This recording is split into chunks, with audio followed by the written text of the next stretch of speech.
दोस्तों मार्केट में अलग अलग टाइप्स के मिलाकर टोटल 210 ईटीएफ हैं और इनमें से ऐसे बहुत सारे ईटीएफ हैं जिन्होंने म्यूचुअल फंड से कई गुना ज्यादा रिटर्न्स बनाकर दिए हैं।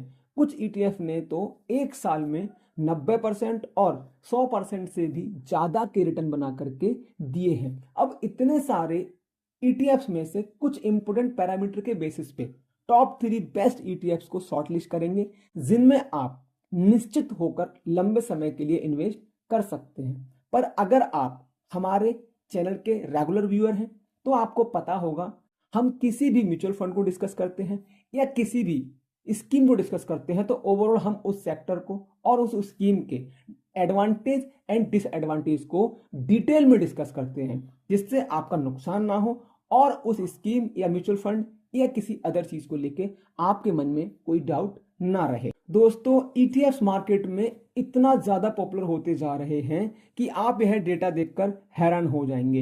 इंडिया का पहला ईटीएफ 2002 में आया था जिसका नाम था निफ्टी 20। 2002 से 2016 तक इन 14 सालों में ईटीएफ का टोटल मार्केट साइज था 23,000 करोड़। वट 16 से लेकर 2024 तक इन 8 सालों में ईटीएफ का मार्केट साइज 23,000 करोड़ से बढ़कर 6 लाख करोड़ हो चुका है। इन लास्ट 8 ईयर्स में लगभग 26 गुना 26 टाइम इंक्रीज हुआ है। दोस्तों इन आंकड़ों से यह पता चलता है कि ईटीएफ को लेकर के इन्वेस्टर्स के अंदर ज्यादा रुचि बढ़ रही है। आखिर लोग ईटीएफ में इतना ज्यादा इन्वेस्ट क्यों कर रहे हैं यह आपको इस वीडियो में आगे पता चलेगा। दोस्तों ईटीएफ काफी हद तक म्यूचुअल फंड की तरह बिहेव करता है और काफी हद तक एक स्टॉक की तरह भी बिहेव करता है जिसके वजह से इन्वेस्टर्स के अंदर बहुत बड़ी कंफ्यूजन बनी रहती है। कुछ लोग यह समझते हैं कि ईटीएफ म्यूचुअल फंड से ज्यादा रिस्की है, ज्यादा वॉलेटाइल है, इसमें एक स्टॉक जितना रिस्क इन्वॉल्व होता है। और दूसरी तरफ कुछ लोग यह समझते हैं कि ईटीएफ म्यूचुअल फंड और स्टॉक दोनों से ही बेहतर है। बट इस कंफ्यूजन को हम दूर करेंगे और हम डिटेल में डिस्कस करेंगे कि ईटीएफ म्यूचुअल फंड और स्टॉक इन तीनों में क्या क्या मेजर डिफरेंस है और इन तीनों में क्या क्या रिस्क इन्वॉल्व है। और यदि आप ऑलरेडी म्यूचुअल फंड में इन्वेस्ट करते हैं तो आपको ईटीएफ में इन्वेस्ट करना चाहिए या फिर नहीं। तो सबसे पहले हम डिस्कस करेंगे कि ईटीएफ क्या होता है। सेकंड नंबर में ईटीएफ के टाइप कौन कौन से हैं। थर्ड नंबर में ईटीएफ म्यूचुअल फंड और स्टॉक के बीच में क्या क्या मेजर डिफरेंस है।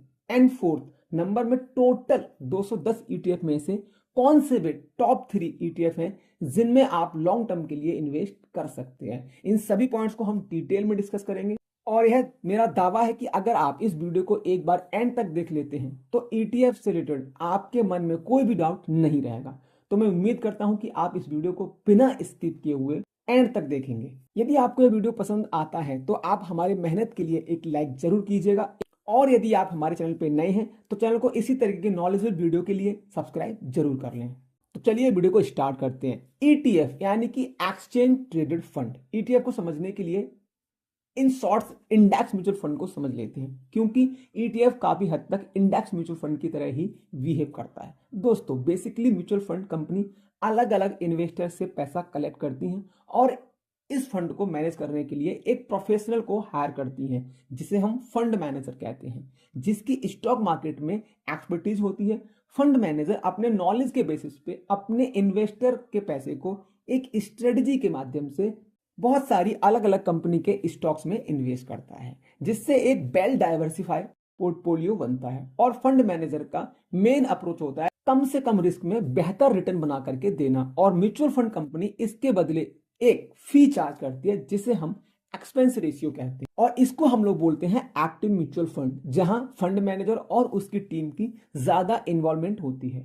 और जब कोई म्यूचुअल फंड किसी पर्टिकुलर इंडेक्स को ट्रैक करने लगता है जैसे कि Sensex, Nifty 50, Nifty next 50, Nifty 100, तो उसे इंडेक्स म्यूचुअल फंड कहा जाता है। और अब ये बन जाता है एक पैसिव म्यूचुअल फंड जहां फंड मैनेजर की लगभग ना के बराबर इन्वॉल्वमेंट होती है। और जब फंड मैनेजर की ना के बराबर इन्वॉल्वमेंट होती है तो इंडेक्स म्यूचुअल फंड का एक्सपेंस रेशियो भी एक्टिव म्यूचुअल फंड के कंपैरिजन में बहुत कम होता है। तो ये होता है इंडेक्स म्यूचुअल फंड, यानी कि इंडेक्स म्यूचुअल फंड जिस पर्टिकुलर इंडेक्स को ट्रैक करता है उस इंडेक्स के अंदर जितनी भी कंपनियां होती हैं उन सभी में इन्वेस्ट करता है। और ईटीएफ में भी सेम होता है। ईटीएफ कंपनी भी अलग अलग इन्वेस्टर के पैसा कलेक्ट करती है और वो जिस पर्टिकुलर इंडेक्स को ट्रैक करती है उस इंडेक्स के जितने भी कंपनियां हैं उन सभी में इन्वेस्ट करती है। और अमूमन जितने भी ईटीएफ्स हैं वो किसी न किसी इंडेक्स को ट्रैक करते हैं। अब यहाँ इंडेक्स को फॉलो करने के मामले में ईटीएफ और इंडेक्स म्यूचुअल फंड काफी हद तक सेम है, बट स्टिल इनमें बहुत सारे डिफरेंसेस हैं। ईटीएफ की बात करें तो जैसा कि नाम से ही पता चलता है, एक्सचेंज ट्रेडेड फंड, यानी कि यह फंड किसी ना किसी एक्सचेंज पे ट्रेड होता है। अब इंडिया में दो ही एक्सचेंज हैं, पहला बीएसई मतलब बॉम्बे स्टॉक एक्सचेंज एंड दूसरा NSE national stock exchange. In fact India का पहला ईटीएफ निफ्टी 20 जो 2002 में आया था वह एनएसई यानी कि नेशनल स्टॉक एक्सचेंज पे ट्रेड हुआ था। और अब निफ्टी 20 का नाम निप्पॉन इंडिया निफ्टी 20 है, क्योंकि निफ्टी 20 को 2002 में Nippon India mutual fund house ने ही लॉन्च किया था। वहीं इंडेक्स म्यूचुअल फंड की बात करें तो यह ईटीएफ की तरह एक्सचेंज पर ट्रेड नहीं होते हैं। और इंडेक्स म्यूचुअल फंड का जो यूनिट होता है जिसे एनएवी कहा जाता है, यह डे के एंड में पता चलता है जब मार्केट क्लोज होता है। ईटीएफ की बात करें, चूंकि ईटीएफ एक्सचेंज पर ट्रेड होता है तो यहाँ ट्रांसपेरेंसी होती है। यहाँ ईटीएफ के शेयर प्राइस आपके सामने घटते बढ़ते रहते हैं। और इसका एक और फायदा है, आप एक स्टॉक की तरह ईटीएफ में भी डिलीवरी, इंट्राडे जैसी ट्रेडिंग ऑप्शन में ट्रेड कर सकते हैं, जिससे वजह से ईटीएफ में लिक्विडिटी अच्छी मिलती है और आसानी से ईटीएफ के शेयर्स को बाई एंड सेल कर सकते हैं as comparison to index mutual fund. तो ये कुछ मेजर डिफरेंस हैं ईटीएफ और इंडेक्स म्यूचुअल फंड के बीच। अब अगर हम इंडेक्स म्यूचुअल फंड और ईटीएफ को एक पर्टिकुलर स्टॉक कंपनी से कंपेयर करें तो देखिए, ईटीएफ और इंडेक्स म्यूचुअल फंड ये किसी न किसी इंडेक्स को ट्रैक करते हैं और उस इंडेक्स में इंडिया की बड़ी बड़ी बेहतरीन कंपनियां होती हैं और उन सभी कंपनियों में आपका पैसा इन्वेस्टेड होता है, जिससे आपका वेल डाइवर्सिफाइड हो जाता है, जिससे लॉन्ग टर्म में आपको लो वॉलिटिलिटी के साथ एक स्टेबल रिटर्न मिलता है और एक पर्टिकुलर स्टॉक के कंपैरिजन में आपका रिस्क भी बहुत कम हो जाता है। वहीं अगर किसी पर्टिकुलर कंपनी में इन्वेस्ट करता है, फॉर एग्जांपल एसबीआई एक कंपनी है, अब कोई एसबीआई में इन्वेस्ट करता है और फ्यूचर में एसबीआई कंपनी 25% से ग्रो करती है, तो उस इन्वेस्टर को भी 25% का प्रॉफिट होगा। यदि कंपनी 25% से गिरेगी तो उस इन्वेस्टर को 25% का लॉस होगा। यानी इन्वेस्टर का प्रॉफिट एंड लॉस एक ही कंपनी के फ्यूचर पर डिपेंड करता है, इसीलिए ये थोड़ा रिस्की होता है। वहीं जब आप ईटीएफ और इंडेक्स म्यूचुअल फंड में इन्वेस्ट करते हो तो यहां आपका पैसा किसी एक कंपनी में लगने के बजाय बहुत सारे अलग अलग कंपनी में इन्वेस्ट होता है, जिससे फ्यूचर में अगर 2-4 कंपनियों का परफॉर्मेंस बुरा भी होता है तो आपके फंड के ऊपर कुछ खास फर्क नहीं पड़ता है। तो रिस्क के मामले में ईटीएफ और इंडेक्स म्यूचुअल फंड एक स्टॉक के कंपैरिजन में बेस्ट ऑप्शन है। ईटीएफ और इंडेक्स फंड ये दोनों पैसिवली मैनेज फंड होते हैं और इन दोनों में ईटीएफ का एक्सपेंस रेशियो इंडेक्स फंड से कम होता है। अब हम बात करते हैं टाइप्स ऑफ ईटीएफ्स। ये 3 तरीके के होते हैं। पहला इक्विटी ईटीएफ, यानी कि वो ईटीएफ जो स्टॉक में यानी कि इक्विटी में इन्वेस्ट करता है। दूसरा कमोडिटी ईटीएफ, यानी कि वो ईटीएफ जो गोल्ड, सिल्वर, ऑयल जैसे कमोडिटी में इन्वेस्ट करते हैं। एंड तीसरा डेब्ट ईटीएफ, यानी कि वो ईटीएफ जो बॉन्ड्स में इन्वेस्ट करता है। अब ये बॉन्ड गवर्नमेंट्स भी हो सकते हैं और एक कॉर्पोरेट बॉन्ड्स भी हो सकते हैं। तो अब फाइनली मैं कुछ इंपॉर्टेंट पैरामीटर्स जैसे total AUM, expense ratio, tracking error, beta, 1 year, 3 year, 5 year, 10 year या फिर ऑल टाइम रिटर्न्स के बेसिस पे टोटल 210 ईटीएफ में से टॉप 3 बेस्ट ईटीएफ को पिक किया हूं, जिनमें अगर आप इन्वेस्ट करना चाहते हैं तो आप लॉन्ग टर्म के लिए इन्वेस्ट कर सकते हैं। पहला ईटीएफ है एसपीएससी, यानी कि central public sector enterprises ETF. यह एक पब्लिक सेक्टर का ईटीएफ है, यानी कि गवर्नमेंट ईटीएफ है और टोटल 210 ईटीएफ में से एकमात्र ईटीएफ है जिसका एयूएम सबसे ज्यादा है और यह इसकी होल्डिंग की वजह से है, क्योंकि इसके पोर्टफोलियो में टोटल 11 कंपनियां हैं और इनमें से ज्यादातर कंपनियां पब्लिक सेक्टर की यानी कि गवर्नमेंट सेक्टर की हैं, जिसकी वजह से यहां आपका फंड भी काफी सिक्योर हो जाता है। इस फंड का टोटल एयूएम 39,197 करोड़ रुपए है। अगर हम बात करें इसके एक्सपेंस रेशियो की तो 0.05% है। ट्रैकिंग एरर की अगर हम बात करें 0.10% है। अगर हम बात करें बीटा की तो वो है 0.78%। बीटा अगर 1 से कम होता है तो वो फंड कम वॉलेटाइल होता है और कम रिस्की होता है। इस ईटीएफ ने लास्ट 1 ईयर में 102% के रिटर्न बना करके दिए हैं और लास्ट 5 ईयर में 26.27%, लास्ट 10 ईयर में 15.68% और इस ईटीएफ ने ऑल टाइम में 17.13 यानी कि 17% के रिटर्न बना करके दिए हैं। तो अगर आप लॉन्ग टर्म के लिए इन्वेस्ट करना चाहते हो तो यह गवर्नमेंट सेक्टर का ईटीएफ आपके लिए लॉन्ग टर्म के लिए एक अच्छा इन्वेस्टमेंट हो सकता है। Second number, Kotak gold ETF.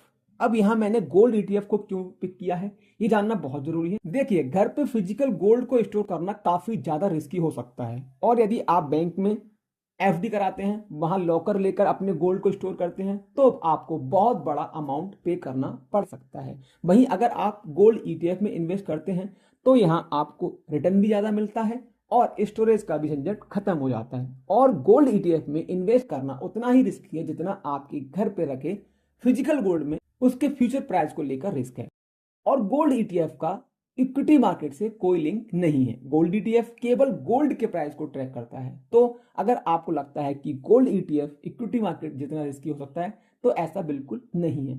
तो अगर आप एक सेफ और सुरक्षित इन्वेस्टमेंट चाहते हैं तो आपके लिए गोल्ड ईटीएफ एक बेस्ट ऑप्शन हो सकता है। कोटक गोल्ड ईटीएफ का टोटल एयूएम है 3,733 करोड़।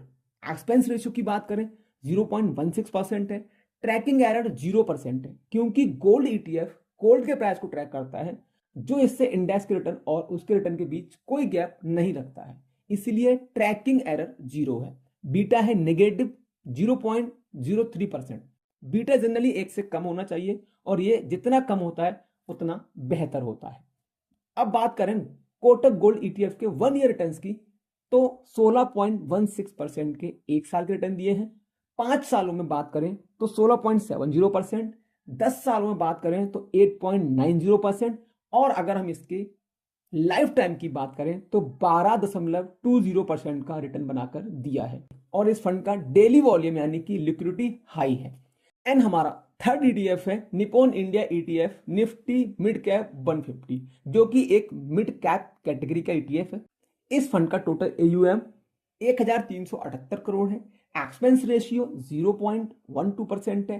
ट्रैकिंग एरर 0.06% है। वीटा 0.97% है और इस फंड के लास्ट 1 ईयर के रिटर्न है 53.15%। लास्ट 5 ईयर रिटर्न की बात करें 25.61% और इस फंड ने अपने लाइफ टाइम में अब तक 24 लगभग 24% के रिटर्न बना करके दिए हैं। तो ये है टॉप 3 बेस्ट ईटीएफ जिनमें आप लॉन्ग टर्म के लिए अगर इन्वेस्ट करना चाहते हैं तो कर सकते हैं।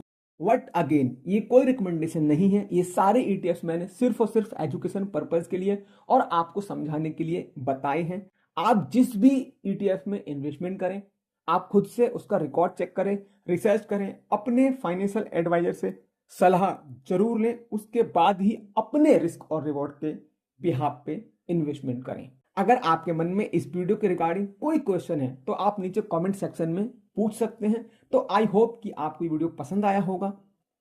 तो please keep supporting. Thanks for watching. धन्यवाद।